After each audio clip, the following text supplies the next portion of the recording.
Number 3, part 3 out of 4. West civilized on ancient Greece and now re-civilized on archaic Middle East.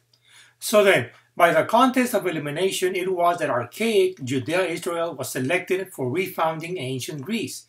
Now, I give a brief account of the devil of details of the proof from my latest books, Pardecism and the Principle.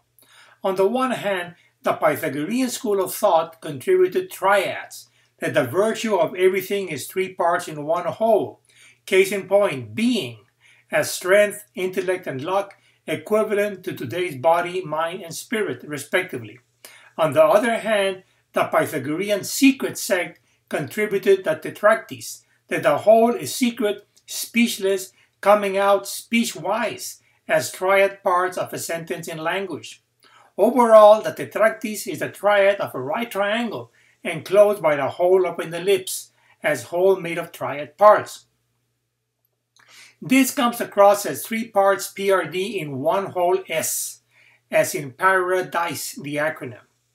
But identifying the Kabbalah of archaic Judea-Israel as the basis for the re-civilization of ancient Greece, and thus a viable exit strategy from my crisis of civilization, was not the end of my woes. The Kabbalah that we know today emerges from the dark Middle Ages, and not unexpectedly comes tainted with Platonic mysticism and Eastern mythology, amongst others.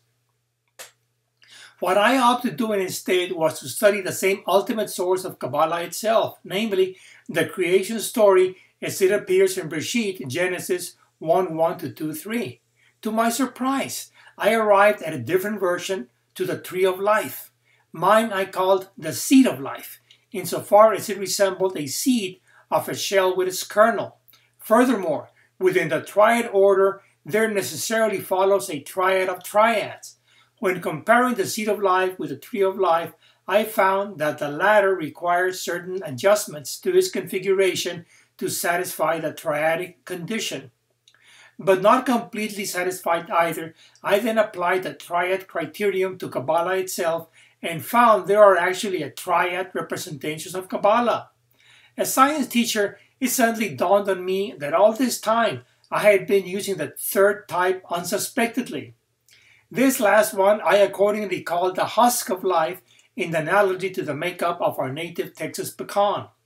Overall, there is a whole proto-Kabbalah, same which unfolds as a triad of the primeval seed of life, my contribution, the medieval tree of life, the usual suspect, and the modern husk of life, the square notes. What a relief!